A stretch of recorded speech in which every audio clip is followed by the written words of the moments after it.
누가복음 5장 4절에서 6절 말씀 같이 읽겠습니다. 시작.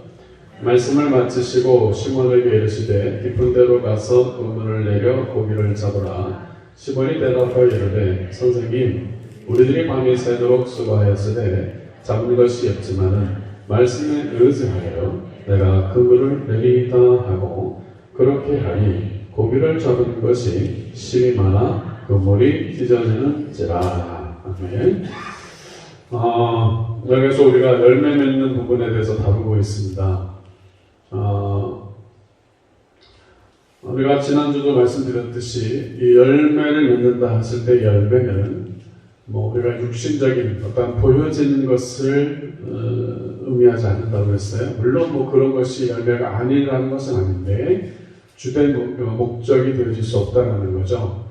그래서 그때 열매는 뭐냐고 했냐면 예수 믿는 사람이 신앙생활을 하면서 그리스도를 닮아가는 인격과 그를 따르는 삶을 통해 하나님을 기쁘시게 할 수 있는 뭐든가 그랬어요.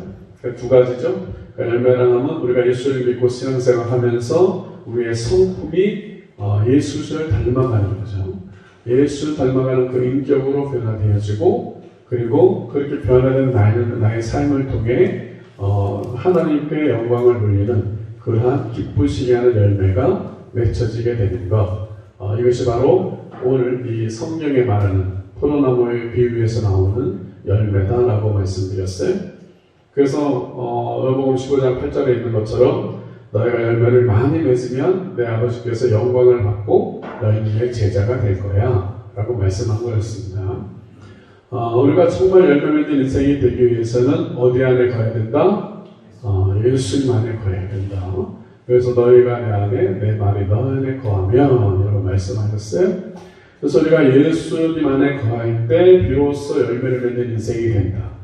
내가 열매를 맺으려고 아무리 애쓴다고 해서 열매가 맺혀지는 게 아니라 내가 예수 안에 거할 때 열매를 맺게 된다. 그래서 우리가 이것을 반드시 깨달아야 되고 좀 전에 간증했듯이 신앙생활은 그렇기 때문에 관계다. 단순히 내가 열심히 성경을 공부했기 때문이 아니라 교회를 단순히 다녔기 때문이 아니라 하나님과 내가 어떤 관계 속에 있느냐. 여러분 그렇잖아요. 만약 여러분 집에 어떤 애가 계속 왔다 갔다 해. 매일도 하루에 한 열댓 번씩 계속 왔다 갔다 해. 그럼 늘 걔가 내 자식이에요? 아닙니다. 내 자식은 나랑 관계 속에 있어야 내 자식인 겁니다. 아무리 걔가 우리 집에 10번을 놀러 온다 하더라도 하루에 10번씩 와도 내 자식보다 더 자주 봐. 그래도 걔는 내 자식이 아닙니다. 왜? 나랑 걔랑 그 부모와 자녀의 관계 속에 있지 않으면 걔는 그냥 내가 아는 아이일 뿐입니다. 마찬가지인 것입니다. 우리가 교회를 다니고 신앙생활을 해도 하나님과 내가 아버지와 자녀의 관계, 신부와 이 신랑과 신부의 관계 속에 있지 않으면 우리는 하나님과 관계없는 삶이 된 겁니다. 그래서 이 관계, 이 신앙생활은 관계라는 게 굉장히 중요하고 관계기 관계인데 무슨 관계냐? 사랑의 관계죠. 그래서 하나님이 여러분을 이 세상에 77억, 77억, 8억 있다 하더라도 그 많은 사람들 중에서도 여러분을 가장 사랑한 줄로 믿습니다. 하나님은 나를 가장 사랑하신다. 그렇게 여러분이 믿고 또 경험하며 살아가는 인생 되기를 주로 축원합니다. 그래서 이렇게 예수께 붙어 있어야 되는데 이 붙어 있는 노력이 필요하다. 그것이 바로 말씀과 기도의 삶이었습니다. 그래서 말씀을 통해 기도를 통해 우리가 이 붙어 있는 작업을 하는 거죠. 붙어 있는 작업을 계속 하는 거예요. 그런데 이제 중요한 부분이 있어요. 이제 중요한 부분, 이것이 오늘 이제 포인트인데. 말씀과 기도가 굉장히 중요해요. 그런데 이 말씀과 기도의 삶을 살아가는 이유가 무엇이냐 하는 겁니다. 여러분, 말씀을 읽고, 듣고, 보고, 때로는 암송을 합니다. 그 이유가 뭐예요? 여러분, 이게 수요일 날 우리가 세명에서 공부를 합니다. 삶 공부를 합니다. 공부하는 이유가 뭐예요? 네? 그러니까 그건 근본적인 원리고 우리가 평상시에 너무 말씀을 읽어요. 또 말씀을 듣기도 해요. 또 말씀을 보기도 해요. 때로는 말씀을 암송도 해요. 왜 해요? 예수님을 닮아가려고 합니다. 근데 그건 이제 그거를 가기까지 또 중간에 뭐가 필요해요? 여러분 우리가 성경을 읽고 듣고 보고 때로는 암송하는 이유는 그렇게 살려고 하는 겁니다. 단순히 성경이 이렇게 말하고 있구나. 성경이 이런 거구나. 예수님이 이런 말씀하셨네. 사도 바울은 또 이렇게 살았네. 단순히 그걸 공부하고 끝나면 아무 소용이 없습니다. 우리가 말씀을 읽고 듣고 또 때로는 암송하고 하는 이유는 그렇게 살려고 하는 거예요. 근데 이 부분이 우리가 놓치고 살 때가 많다라는 거죠. 우리가 이 부분을 놓쳐버리면 우리의 이 성경을 읽거나 듣거나 또 쓰기도 하잖아요. 필사하기도 하잖아요. 그래서 막 성경 62권을 다 쓰기도 하잖아요. 이 모든 것들을 하는 이유가 뭐냐? 우리가 단순히 어떤 경건을 위해서 아니면 그냥 그것이 신앙생활이라고 하니까 아니죠. 이것을 내가 말씀을 오늘도 읽었어. 읽는 이유는 뭐예요? 하나님이 이렇게 말씀하니까 내가 이렇게 살아야지 하는 겁니다. 저와 여러분이 말씀을 대할 때 이 자세가 필요한 거예요. 내가 읽고 듣고 쓰기도 하고 말하기도 하고 공부도 하고 다 하는데 이걸 왜 하느냐? 이게 중요한 거예요. 이걸 왜 하느냐? 우리가 단순히 시험 치려고 하는 게 아니잖아요. 이것은 내가 그렇게 살려고. 이것을 성경을 보지 않으면 예수님이 나한테 원하는 삶이 어떤 삶인지 알아요? 몰라요? 모르잖아. 그러니까 이걸 보고 듣고 해야 예수님이 이렇게 살기를 원하시는구나. 그것을 깨닫고 내가 어떻게 해요? 그렇게 사는 거예요. 기도도 마찬가지예요. 기도 여러분 왜 하세요? 왜 하세요? 답은 좀 전에 말씀드린 게 답이긴 한데 여러분이 만약에 평상시에 내가 기도한다 했을 때 기도를 왜 하죠? 예수님과 대화한 다음에 뭐 하려고? 예수님이 말씀하시는 대로 감동 주시는 대로 성령님이 인도하시는 대로가 살려고. 근데 그것이 처음부터 잘 안 돼요. 그러니까 우리가 기도한다 그러면 일단 뭔가 내가 요구하는 것을 하나님께 구하는 것을 말할 때가 많죠. 그래서 처음에는 우리가 그렇게 기도를 시작할 수도 있어요. 그런데 이것이 기도의 삶을 살다 보면 기도가 더 깊어지고 성장하다 보면 처음에는 내 욕구 때문에 내 어떤 필요 때문에 하나님 앞에 기도를 시작하더라도 시간이 가면서 그 기도가 점점점 바뀌는 겁니다. 어떻게 바뀌느냐? 처음에는 내 뜻이었어요. 내가 원하는 거였어요. 내 필요였어요. 그것이 질병을 고침 맞는 거든 자녀가 잘 되는 거든 사업이 잘 되는 거든 직장에서 높이를 받는 거든 학업 성적이 잘 나오게 하는 거든 뭐든 간에 그렇게 시작했는데 기도하다 보니까 하나님께서 내 마음을 만져서서 회복시켜서 어떻게 이제 내 뜻이 아니라 하나님이 나를 향한 뜻이 무엇인가를 묻게 되는 게 바로 기도입니다. 그러니까 기도가 성숙한 사람은 내 요구만 하나님 앞에 말한 다음에 이거 들어주셔야 돼, 이거 해주세요, 이렇게만 하면 정말 이제 애기 기도예요. 애기 기도. 근데 하나님께서 이제 우리의 기도를 더 성장하고 성숙해 주시면 꼭 예수님이 마지막 그 겟세마네 기도하셨던 것처럼 예수님이 기도하시잖아요. 이 잔을 내게서 옮기시옵소서. 이 십자가, 예수님도 십자가 지는 게 너무 힘들었어. 고통스러웠어. 그런데 나중에 어떻게 기도가 바뀌어요? 내 원대로 마시고 아버지가 그렇게 바뀌는 거죠. 그러니까 말씀도 그렇고 기도도 그렇고 우리가 하나님의 뜻을 알고 내 힘으로 그렇게 살아갈 수 없으니까 기도하면서 성령의 충만함을 통해 성령의 인도하심을 통해서 그 말씀대로 살아가는 삶으로 가기 위해 이 말씀과 기도 가운데 나아가는 겁니다. 저와 여러분이 예수님을 닮아가고 살 때 오늘 내가 성경 매일 10장 읽고 기도 한 30분, 1시간 하기로 했어. 그래가지고 10장을 읽고 30분, 1시간 기도했다고 쳐요. 오늘 분량 다 채웠다. 오늘 됐네. 오늘 좋았어. 이러고 끝나면 소용이 있다 없다? 물론 안 한 것보다 나아요. 안 하는 사람보다 나아. 그런데 단순히 그것이 내가 하루 3장 읽고 주일날 5장 읽어야 성경 1년에 일독한데 그래가지고 3장 읽고, 기도, 그래, 목사님이 그래도 뭐 30분, 1시간 하려는데 그래도 5분이라도 해야지. 5분 했다고 쳐요. 근데 단순히 3장 읽고 5분, 10분 기도한 걸로, 그래, 나 오늘 신앙의 책무를 다했어. 오늘 그래도 하나님 앞에 밥 먹을 양심은 돼. 이게 아무 소용이 없는 거야. 여러분, 말씀을 읽고 기도하는 건 단순히 그냥 경건 생활을 유지하기 위해서가 아니에요. 누군가 하려니까 하는 게 아니에요. 그것은 내가 하나님의 뜻을 깨닫고 예수님이 나에게 말씀하신 것을 깨닫고 그 말씀 가운데 내가 순종의 삶을 살아가기 위해서 말씀도 읽고 기도하는 것입니다. 그래야 그 결과로 예수 그리스도를 닮아가는 것입니다. 말씀을 읽었어. 서로 사랑하라 읽었어. 읽고 끝나면 내 삶은 변화돼야 안 돼요? 안 되는 겁니다. 서로 사랑하라 읽었어. 그러면 어떻게 해요? 내 삶 속에 서로 사랑하려고 그렇게 결단하고 순종해서 나가야 삶의 변화가 일어나는 것입니다. 오늘 본문을 읽었던 건 여러분 잘 아시는 내용이세요. 밤새도록 베드로가 그물을 던져서 고기를 잡으려고 했는데 한 마리도 못 잡았습니다. 허탕치고서 아침이 됐습니다. 그래서 이 그물을 끼고 있는데 예수님이 쫙 오셨어. 많은 무리가 따라왔어요. 그래서 베드로 배에 오르시더니 쫙 설교를 하셨어.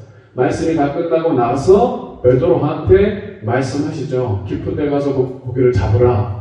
베드로가 그 예수님의 말씀을 듣고서는 대답하기를 뭐라 그래요? 선생님, 우리가 밤이 맞도록 수고했을 때 얻은 것이 없지만은 무엇을 의지해서? 말씀을 의지해서 내가 그물을 내리이다.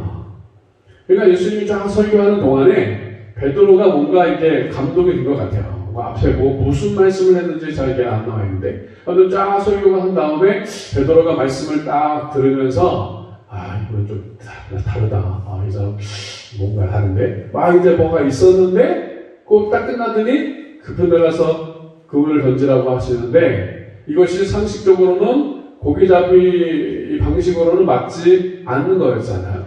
그 해가 다 중천에 뜨고 막 이랬을 때에 깊은 데 가서 고기가 안 잡히는 건데 이것을 너무나 베드로는 잘 알아. 이거 뭔 소리야 이거. 내가 이 10수년을 내가 고기 잡았지만 이런 건 안 되는데, 그런데 예수님이 하라고 하시니까 그 말씀에 의지하여 순종해서 그물을 던집니다. 결과는 어떻게 돼요? 그물이 찢어지도록 많은 고기가 잡히게 됩니다. 우리의 삶 속에 순종은 하나님의 역사를 경험하는 도구가 되어집니다. 우리가 예수님께 붙어있는 삶을 살아가고 그로 말미암아 열매를 맺는 인생이 되기 위해서는 이 순종이라고 하는 이것을 통과하지 않으면 결코 경험할 수 없습니다. 내가 많은 지식을 가지고 있다 하더라도 성경을 몇십 구절 몇백 구절 외우고 있다 할지라도 그 말씀대로 내가 순종하지 않으면 하나님의 역사는 우리 가운데 일어나지 않습니다. 여러분, 저와 여러분의 삶 속에 정말 하나님 예수 그리스도를 닮아가고 그 하나님을 경험하길 원한다면 많은 지식이 아니라 내가 하나의 말씀을 알고 있어도 그 말씀 내가 붙들고 순종하면 하나님은 그 말씀 가운데 역사하신 줄로 믿습니다. 여러분, 가지는 원래 열매를 만들어내는 존재가 아닙니다. 이 가지는 그냥 나무에 붙어서 이 나무를 통해서 열매가 맺혀지게 하는데 쓰여지는 존재입니다. 그래서 내가 아무리 애를 쓴다 해도 가지에 스스로 가지가 열매를 맺을 수 없죠. 그래서 오직 나무 대신 예수님께 붙어있을 때 열매를 맺혀지게 되고 더 많이 맺혀지게 됩니다. 이 가지는 나무에 붙어있어요. 그러면 나무로부터 수액이 흐릅니다. 이게 가지면 이렇게 수액이 나무로부터 해서 가지에 흘러서 열매를 맺게 되잖아요. 그럼 이 수액과 같은 역할이 누구냐? 누구 같아요? 성부 하나님은 농부였어요? 성자 예수님은 나무였어요? 그럼 누구 남았어요? 그렇지. 성령님이 바로 이 수액과 같은 연결 역할을 하는 거예요. 그래서 나무에서 수액이 흘러서 가지에 흘러서 열매가 맺히는 것처럼 저희가 예수를 영접하는 순간 누가 오세요? 성령님이 내 안에 오십니다. 그래서 그 생명으로 내가 살게 하십니다. 여러분, 가지가 붙어 있어도 수액을 끊어버리면 가지는 메말라 버리는 것입니다. 우리가 성령으로 살지 않으면, 내가 성령 안에 거하지 않으면 그 생명을 누릴 수 없습니다. 그러니까 수에 계신 성령님이 그 가지를 통해서 열매를 맺게 하니까 그 열매가 무슨 열매가 맺혀지는 거예요? 성령의 9가지 열매가 맺혀지는 거예요. 이해되시죠? 저와 여러분의 삶 속에 이제 성령님이 오셨어. 그래서 그 수액과 같이 그 성령님이 우리 안에 성령으로 역사하시니까 우리의 삶 속에 무슨 열매가 맺혀진다? 성령의 9가지 열매가 맺혀진다. 그게 성품으로 맺혀지는 거예요. 자, 9가지 열매 읽어봅시다. 시작. 오직 성령의 열매는 사랑과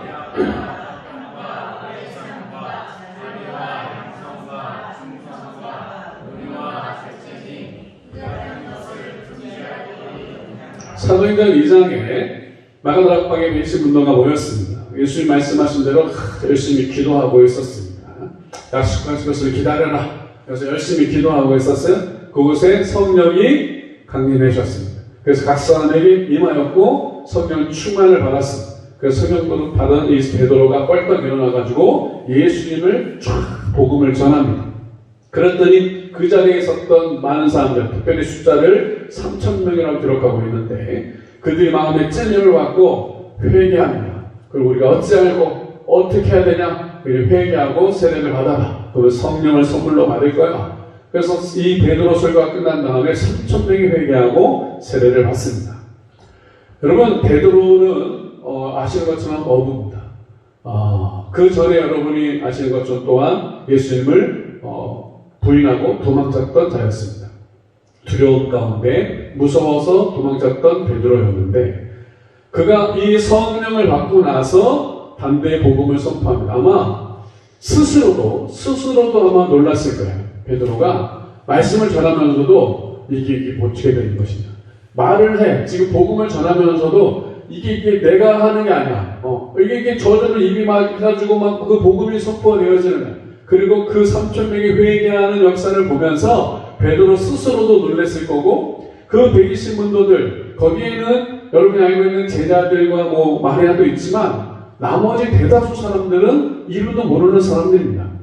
그 사람들이 120문도가 모여서 기도할 때 그들 스스로조차도 성령이 오셔서 우리를 통하여 이 세상을 변화시키는 이 세상을 뒤집어버리는 이 역사를 일으킬 줄 알았다 몰랐다? 몰랐을 거라는 거야. 그냥 예수님 말씀대로 순종해서 약속한 거 기다려, 딴 데 가지 말고 기다려. 그래서 같이 그냥 모여서 기도했을 뿐입니다. 뭔 일이 일어날지, 그들을 통해 어떤 일이 일어날지 아무도 몰랐어요. 그런데 성령이 임하고 나니까 베드로도 그렇고 나머지 120문도도 나중에 사도행전에 쭉 기록되어 있는 것처럼 하나님의 놀라운 역사를 경험하게 되고 세상이 감당치 못할 하나님의 사람이 되었다는 것입니다. 누가 하셨어요? 그 안에 성령이 오신 성령이 향하십니다. 다시 말하면 저와 여러분의 삶 속에 이러한 성품, 성령의 9가지 열매, 이러한 성품으로 변화되기 위해서는 내가 시간을 정해놓고 뭘 하고 내가 열심히 오늘 내가 이 한 달 동안은 사랑을 행하리라 해가지고 작정을 하고 막 내가 사랑해야지 한다고 돼요? 안 됩니다. 내가 이렇게 살면 안 되겠어. 내가 사랑하면서 살아야지. 작정을 하고 내가 저 인간 꼴보기 싫은가 있는데 내가 하나님을 사랑하러 했으니까 내가 사랑해봐야지. 내가 한번 사랑해봐야지 하면 처음 조금은 막 신용될 수 있어요. 그런데 이 인간이 그렇게 내가 좀 열심을 해가지고 어떻게든 그냥 사랑해보려고 하는데 이 인간이 그걸 잘 받아줘야 안 받아요? 잘 안 받아줘. 그러면서 더 못되게 해. 그러면 어떻게 해요? 참다가 이제 또 폭발하게 돼. 내 사랑은 그런 거예요. 내 용서는 그런 거고요. 내 절제는 그런 거예요. 내 인내는 그런 거예요. 내가 하는 거는 어느 정도 할 수 있어요. 어느 정도. 왜? 내 의지적으로. 그런데 의지적으로 내가 할 수 있는 것은 한계가 있다. 그렇기 때문에 내가 죽고 이 성령께서 나를 주장하지 않으면 이 성령의 9가지 열매가 제대로 맺혀질 수 없다는 것입니다. 그렇기 때문에 성경에 이 자기부인, 예수님이 제자들을 부르시면서 말씀하시잖아요. 나를 따르려거든 자기를 부인하고 자기 십자가를 지고 따라야 된다라고 말씀하십니다. 자기를 부인한다는 건 뭐예요? 십자가를 진다는 게 뭐예요? 내가 죽는 겁니다. 죽는다는 건 더 이상 나는 내가 살아있지 않는다. 갈라디아서 봅시다. 갈라디아서 2장 20절. 자, 시작. 내가 그리스도와 함께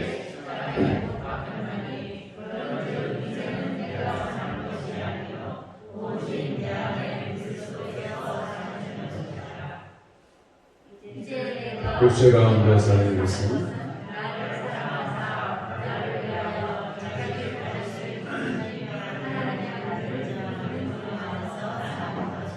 선의 열매를 맺을 수 있는 것은 나에게 없다는 거죠. 내가 노력한다고 되어지는 것이 아니라 내가 죽어야 된다. 죽어야 되는데 여기서 죽는다는 표현은 내가 죽었으니까 성령이 이제 알아서 하세요 하면서 이게 넉넉히 있는 게 아니에요. 내가 죽었다는 표현은 뭐냐? 내 어떤 그런 자아, 의지 이런 것들을 죽었고 그 다음에 어떻게 해요? 예수님의 말씀에 순종함으로 나아가는 것입니다. 그냥 난 죽었으니까 알아서 인도하세요 이러고 있는 게 아니라는 거예요. 근데 우리가 때로는 그렇게 오해할 때가 많다라는 거죠. 예수님 나 십자가 죽었으니까 이제 알아서 하세요. 하나님께서 나 인도해 주시면 그렇게 사는 거죠. 이거는 온전한 죽음이 아닌 거예요. 죽은 건 그런 거죠. 만약에 부부가 이렇게 있어요. 그러면 이제 서로의 의견들이 있잖아요. 난 죽었어. 당신 마음대로 나를 해. 그러면 어떻게 해요?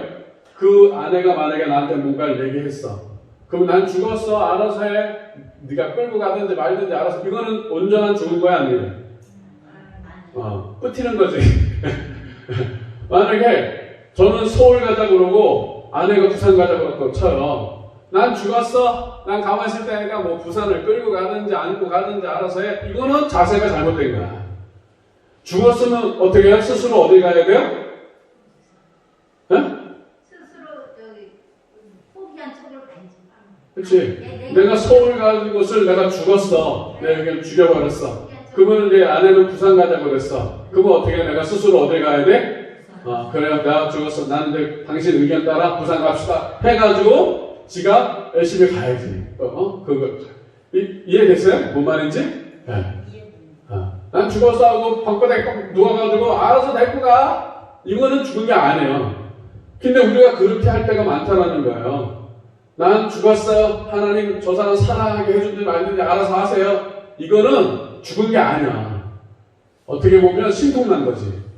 이렇게 해도 저렇게도 안 되고 막 이러니까 죽었다고 해놓지만 하나님께서 억지로 끌고 가가지고 해야게 하면 하는 거고 아니면 말고야.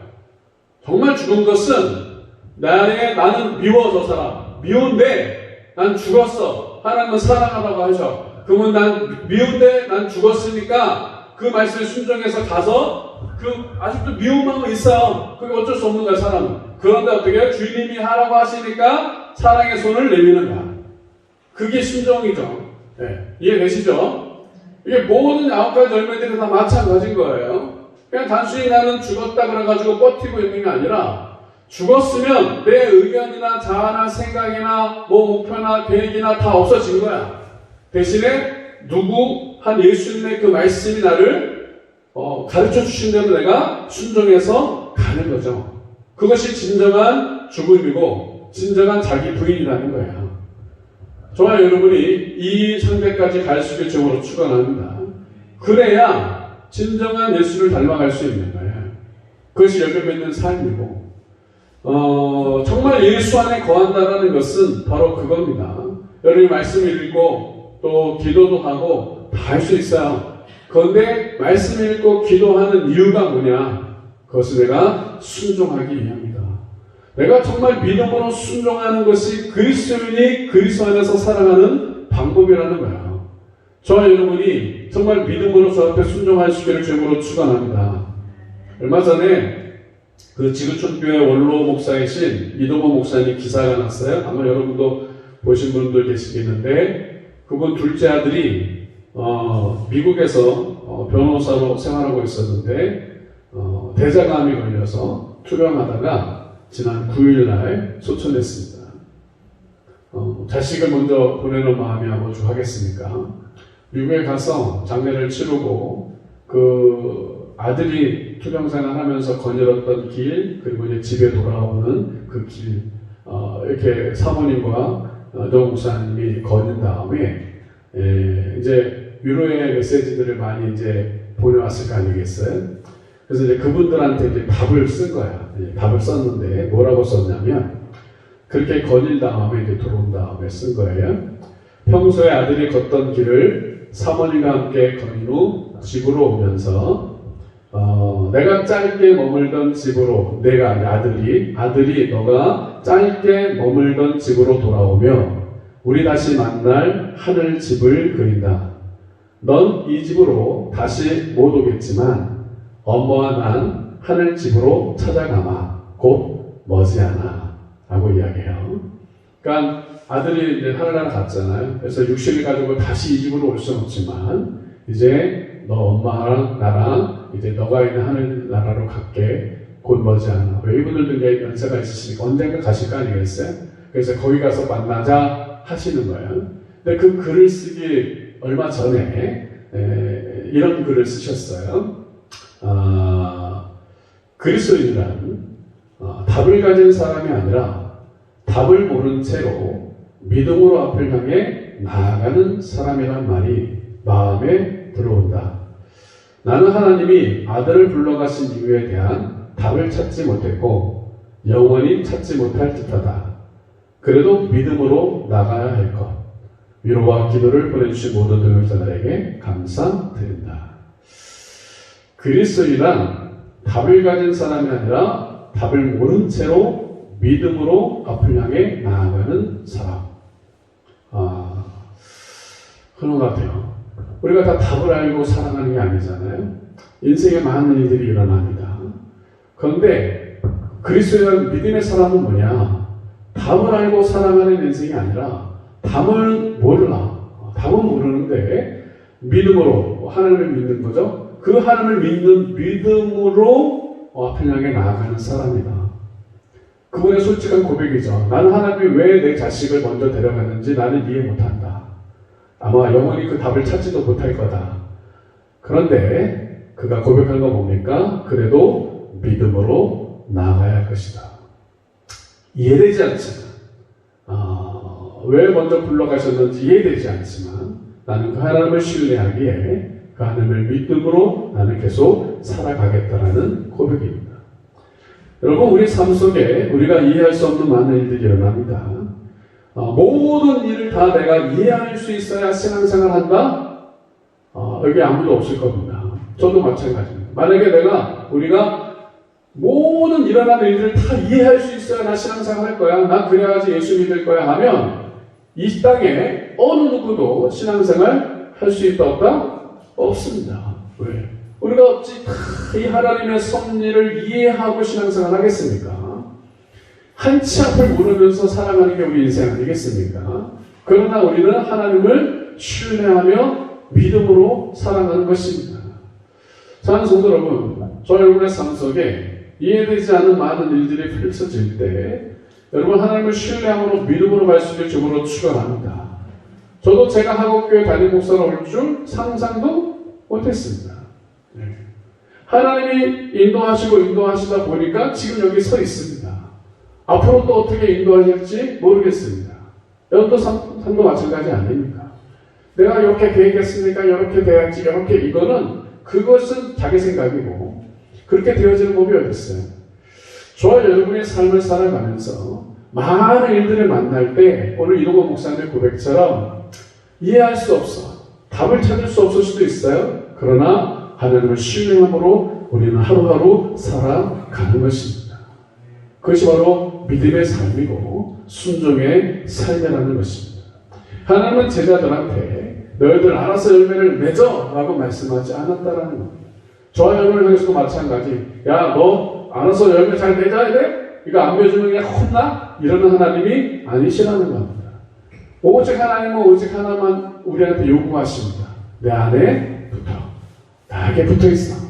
다시 말하면 내 말에 순종하면 내가 너의 삶을 통해 열매를 맺게 하시겠다는 것입니다.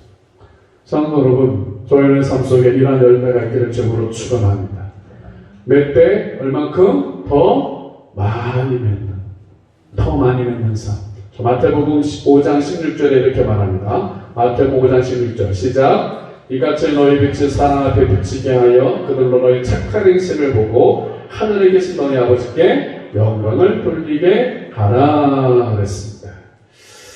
내 힘으로는 아무것도 할 수 없음을 인정하고 오직 주의 말씀을 주장하도록 하는 것입니다. 그것이 바로 순종이고 그 순종의 삶이 그 빛을 드러내게 한다는 거예요. 우리 안에 내 스스로 빛이 없었는데 예수 믿을 때 빛 대신 예수님이 우리한테 오셨어요. 그리고 그 빛이 나를 통해서 드러나게 되는데 그 드러나게 되어지는 방법이 뭐냐? 말씀의 순종함을 통해서 그 빛이 드러나게 되는 것입니다. 그 빛이 드러나면 너의 착한 행실을 보고 하나 앞에 영광을 돌리게 하라는 것입니다. 여러분 순종은 해도 되고 안 해도 되고가 아니라 순종은 반드시 우리의 삶 속에 그냥 젖어들어야 됩니다. 그래서 예수님의 그 섬김과 그 순종의 삶이 저와 여러분의 삶이 되어질 때 비로소 우리는 예수를 닮았다라고 말할 수 있는 거고 그 예수를 닮은 삶 속에 하나님은 열매를 맺게 하시는 것입니다. 농부는 누구라고요? 하나님. 포도나무는 예수님. 가지는 저와 여러분. 그리고 그 나무에서 가지로 수에게 흘러서 열매를 맺게 하는데 그 수액과 같은 역할을 누가 한다? 성령 하나님. 그러니까 저와 여러분의 성령 충만해야 될 이유는 바로 거기에 있는 것입니다. 왜? 그것이 바로 생명이기 때문에 그렇습니다. 이번 주와 지난주에 우리가 생명역사하면서 외웠던 말씀, 자, 요한일서 5장 11, 12절 시작. 또 증거는 이것이니 하나님이 우리에게 영생을 주신 것과 이 생명이 그의 아들에 있는 그것이니라. 아들이 있는 자에게는 생명이 있고 하나님의 아들이 없는 자에게는 생명이 없느니라. 그러니까 생명으로 예수님이 우리 안에 오셨습니다. 생명으로 우리 성령님이 우리 안에 오셨다는 거예요. 그 생명이 내 안에 있어야 어때요? 가지의 열매가 맺혀지는 것입니다.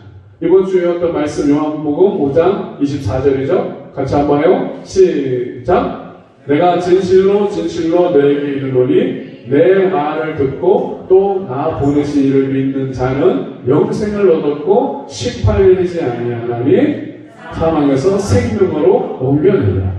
그러니까 우리가 예수 그리스도를 말씀을 듣는다. 그리고 그 보내신 하나님을 믿는다. 그러면 어떻게 해요? 영생을 얻는다. 왜? 내가 예수 그리스도를 믿을 때 성령이 오셔서 우리는 영원한 생명을 얻는 자가 됐습니다. 그래서 심판에 이르지 않는다는 거예요. 그리고 우리에게 약속하셨던 거 뭐예요? 사망에서 어디로? 생명으로 옮길 거다 아니면 옮겼느니라. 그러니까 우리가 예수 믿는 그 순간 벌써 우리는 어떻게 해요? 사망에서 생명으로 옮겨진 거야. 그러니까 여러분 나는 예수를 믿었잖아요. 그럼 예수 믿은 그 순간 벌써 사망에서 생명으로 옮긴 줄로 믿습니다. 다시 말하면 지옥 불가는 인생이 아니라 천국 가는 하나님의 자녀가 된 줄로 믿습니다. 그 생명을 지속적으로 유지하면서 열매를 맺기 위해서 하나님 우리에게 성령을 보내신 거고 그 성령 우리 안에 역사하심으로는 열매를 맺는 인생이 되어진다. 그래서 우리의 삶의 변화의 주체는 내가 아니에요. 내가 뭔가 해서 변화될 수 없는 거야. 오직 하나입니다. 우리 안에 계신 성령님이 내 안에서 나를 변화시키는데 그러려면 나는 뭐 해야 된다? 하나님의 말씀에 순종해야 된다. 다시 말씀드려요. 그래 변화의 주체는 성령님이니까 알아서 변화시켜주세요 하고 이러고 있으면 된다 안 된다? 안 된다.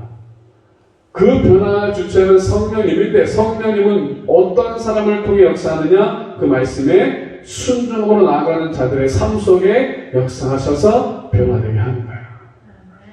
처음부터 내 마음에 그냥 100% 그런 마음이 다 생겨가지고 그런 성품이 변화되는 게 아니라 나는 지금 하기 싫어.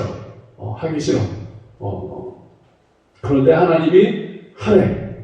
어떻게? 울교 격사먹기로 눈물을 흘리면서도 거기에 내가 순종을 하면 희한한 건 그 순종을 통해 하나님께서 나도 그 사람도 변화시키는 거죠. 이해되시죠? 내가 다 그런 것이 갖춰지고 내 마음도 다 바뀌어져가지고 그 다음에 할 수 있는 게 아니라 나는 하기 싫어. 그런데 하나님 말씀하셨으니까 나는 죽었으니까 말씀대로 그냥 순종하는 거예요. 이게 하고 싶든 안 하고 싶든 상황이 되든 여건이 되든 상관없이. 근데 그 순종을 했더니 하나님이 역사하셔서 그러면서 나를 변화시키고 그 모든 상황 가운데 하나님을 경험하게 하시는 것입니다. 저 여기 도전이 있길 점으로 축원합니다. 고린도후서 5장 17절 시작. 그런즉 누구든지 그리스도 안에 있으면 새로운 피조물이라 이전 것은 지나갔으니 보라 새 것이 되었도다. 그리스도 안에 있으면 뭐예요? 새로운 재창조됐다라는 거예요. 이전 것은 지나갔어. 우리 옛 성품, 옛 목장균년 지나가고 보라 새 것이 되었다. 새 것이 되었다. 이 말씀은 앞으로 새롭게 될 거야. 너가 좀 더 신앙생활하고 좀 더 기도생활하고 좀 더 말씀생활하고 이러면 이렇게 될 거야. 이것이 아니라는 거야. 우리가 예수 믿는 순간 어떻게 해요? 우리는 다 재창조되었어. 새롭게 됐어요. 이걸 근데 내가 누리지 못하는 거지. 깨닫지 못하는 거지. 그래서 그런 신앙생활을 통해서 나중에야 그것을 경험하게 되는 그런 어리석음이 우리 안에 있는 거야. 그러니까 예수 그리스도 안에서 내가 새롭게 되었다. 그것은 하나님께서 내 안에 오셔서 성령이 오셔서 나를 벌써 그렇게 살아갈 수 있는 힘을 주셨는데 내가 옛 자에 그 거짓 자에 계속 묶여서 나는 이런 사람인데 내 성격이 이런데 나는 이렇게 살았어. 자꾸 이런 생각으로 말미암아 어떻게 해요? 변화되지 못. 변화됐는데 변화를 누리지 못하는 거지. 이해되십니까? 되고 계신데요? 하나님 나를 변화시켰는데 그 변화된 자로 살지 못하고 옛자에 내가 그동안 살아온 게 있잖아요. 내 성격, 성품, 했던 어떤 그런 가치관 이런 것들이 계속 나를 붙잡아. 계속 그래서 거기에 나를 이 생각을 머물게 해가지고 거기에 계속 살게끔 만드는 거야. 이해되세요? 이것을 이제 빨리 탈피하면 탈피할수록 그 새로운 창조물로서 우리는 살아가게 되는 거죠. 그런데 이걸 탈피할 수 있는 방법은 오직 하나예요. 뭐 하는 거다? 말씀에 순종하는. 왜 우리가 탈피하지 못하고 사냐면 만약에 두려워하지 말라고 그랬어요? 내가 새롭게 거듭났어. 그러면 나는 두려워하는 인생이 아니에요. 두려워하지 않는 인생이야. 왜? 성경이 말씀하잖아요. 366번 두려워하지 말라고 우리한테 말씀하시는데 그러면 거듭났어요? 그럼 내가 두려워하지 않기로 결정하고 순종하며 살면 두려워해요? 안 해요? 안 해. 그런데 순종하지 못하는 거야. 이래서 두렵고 저래서 두렵고 자꾸 이게 내 그런 잘못된 생각에 사로잡혀서 사니까 하나님이 자유함을 주셨는데 그 자유함을 못 누리고 계속 신앙생활하면서 힘들게 사는 거죠. 그것이 저와 여러분의 모습일 수 있다는 거예요. 근심하지 말라 딱 했는데 어떻게 해요? 순종하면 근심 안 하면 되는데 돼야 안 돼요? 안 되는 거라. 근심하지 말라. 하나님 믿음이 또 나를 믿어라. 예수님이 분명히 말씀하셨으니까 그래 근심하지 말라고 하셨으니까 저 순종합니다. 근심하지 않을 거예요. 근심할 건 태산 같아. 인간의 눈으로. 그런데 근심하지 말라고 했으니까 그 말씀에 순종해서 근심하지 않고 살면 되는데 그게 안 돼. 왜? 내 이 자아가 여전히 살아서 이것도 돈 걱정 생기고 건강 걱정 생기고 뭐 걱정 계속 그 근심거리가 나를 계속 사로잡는 거야. 그래서 맡겨두지 못하고 그렇게 살아가게끔 사단이 우리를 계속 그렇게 묶고 있는 거야. 그러니까 내가 예수를 믿은 다음에 천국의 삶을 살아가야 되는데 그 천국의 삶을 못 살도록 사단이 계속 우리를 공격하고 오는 거죠. 이해되십니까? 네. 나는 분명히 말씀 따라 아까 말씀 우리 외운 것처럼 사망에서 어디로 옮겼어요? 생으로 옮긴 자인데 이 마귀가 우리가 이 땅에서 정말 그 자녀답게 이 하나님의 나라는 먹는 거 마시는 것이 아니라 의와 평강과 희락이라고 말씀하시잖아요. 단지 먹는 거 마시는 거 이게 뭐냐면 먹지 말고 마시지 말라는 것이 아니라 그냥 일상생활에만 묶여서 그냥 염려, 근심, 걱정하고 이렇게 사는 게 하늘나라가 아니라 정말 너 예수 믿었니? 정말 하늘나라 백성이 되면 너의 삶 속에도 하나님의 나라를 누릴 수 있는데 그것이 세 가지 의와 평강과 희락이라. 아까 이종훈 지사님이 마지막에 인사했던 것 그것이 가정교회에서 간증하고 마칠 때 여러분 하늘 복 많이 받으세요 하고 인사하는 건데 그 하늘 복이 뭐냐면 이 세 가지인 거예요. 뭐라고요? 의와 평강과 희락인데 의는 자유를 의지합니다. 자유를 말하는 거예요. 자유. 우리가 예수 안에 진리가 너희를 자유케 한다 그랬어요. 그러니까 죄에서 자유케 되어진 것뿐만 아니라 모든 속박과 억압 속에서 우리는 자유케 됐어. 그래서 우리의 삶 속에 이 자유를 누리고 두 번째 평강을 누리고 세 번째 기쁨을 누리며 살아가야 되는데 내가 여태껏 이 육신의 생각에 사로잡혀 왔거든요. 내 자아에 묶여서 살고 왔거든요. 그러니까 이게 계속 나를 붙잡아. 그래서 자유하지 못해. 죄에 분명히 예수님이 날 죄에서 자유케 했는데도 죄책감에 살게 만들고 또 오늘 뭐 하나 죄졌으면 또 아유 내가 또 죄졌네 해가지고 또 죄 가운데 또 생각 가운데 묶이게 만들고 평강 이게 모든 상황 가운데 삶을 평강을 누려야 되는데 뭔 일만 있으면 속이 시끄러워지고 평강을 못 누리고 불안해지고 막 이게 초조해지고 막 이런 마음들을 계속 집어주는 거죠. 기쁨 항상 기뻐라 말씀하는 것처럼 우리 삶 속에 기쁨을 누려야 되는데 기쁜 일이 뭐가 있나 뭐 이러면서 이제 맨날 인상 찡그리고 맨날 그냥 슬퍼하고 맨날 막 이렇게 살아. 누가 이걸 누가 하냐면 마귀가 나로 하여금 내 옛 자아 가운데 살게끔 계속 나를 묶고 있는 것이. 이해되십니까? 네. 이걸 탈피할 수 있는 방법은 오직 하나뿐이 없어요. 뭐라고요? 순종하는 겁니다. 그래서 아침에 일어나서 하나님 나를 자유케 하신 하나님을 찬양합니다. 죄에서 자유케 하신 하나님을 찬양하고 나도 오늘 그 자유함을 누리며 살겠습니다 하고 선포하고 가는 거예요. 평강도 마찬가지입니다. 내가 어떤 상황 속에서 내가 평강을 누리겠습니다. 그것을 선포하고 살아가는 것입니다. 왜? 성경이 그렇게 말씀하십니까? 기쁨도 마찬가지고 내가 기쁜 일이 많이 일어나가지고 기쁨이 아니라 내가 예수로 인해서 내 안에 그 기쁨이 일어나는 거죠. 저와 여러분이 앞으로 계속 신앙생활을 가면서 주님 나라 가는 완전한 천국에 들어가기 전까지 이 땅에서 내 마음 안에 천국이 있다는 것, 우리 가정이나 우리 모임 가운데 천국이 있다는 것은 바로 그러한 개념으로 말씀하시는 겁니다. 근데 그것을 누리려면 순종하지 않고는 누릴 수 없습니다. 그러니까 자꾸 여러분이 매 순간마다 이 순종을 결단하셔야 돼요. 매 순간마다 순종을 결단하셔야 돼요. 하나님의 말씀이 이렇게 말씀하시니까 내가 이렇게 살겠습니다. 성령님 역사해달라고 기도하면서 매 순간마다 하는 거야. 매 순간. 그 이제 계속 이것이 훈련되다 보면 이것이 더 길어질 수 있죠. 길어질 수 있죠.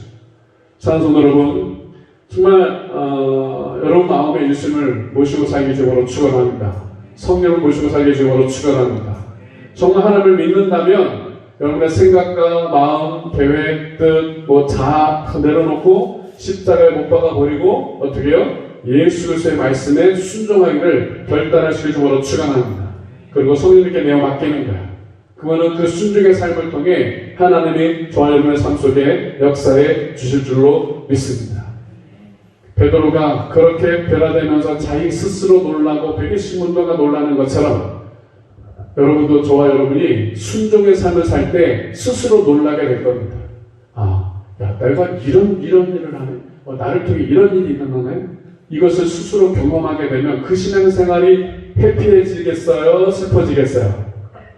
해피해지는 거예요. 그래서 해피해지는, 그래서 행복해지는 거예요. 그냥 내가 계획했던 대로 원했던 대로 다 잘 됐기 때문에 해피가 아니라요. 나의 삶을 통해 내가 순종의 삶을 살다 보니까 내가 상상하지 못했던, 내가 지금까지 경험하지 못했던 일들이 막 일어나는 거야. 내가 절대 저 인간은 사랑할 수 없는 인간이었는데 내가 순종하다 보니까 저 인간을 사랑하고 있네? 그걸 보면서 내가 놀라는 거야. 이러한 역사가 저희를 삶에 일교적으로 축원합니다. 그걸 경험하면서 사니까 신앙생활이 막 흥분되는 거고 행복하게 되어지는 거예요. 그렇지 않으면 마냥 똑같은 거고 마냥 신앙생활이 힘들어지는 거고 신앙생활이 그냥 똑같이 되어지는 거야.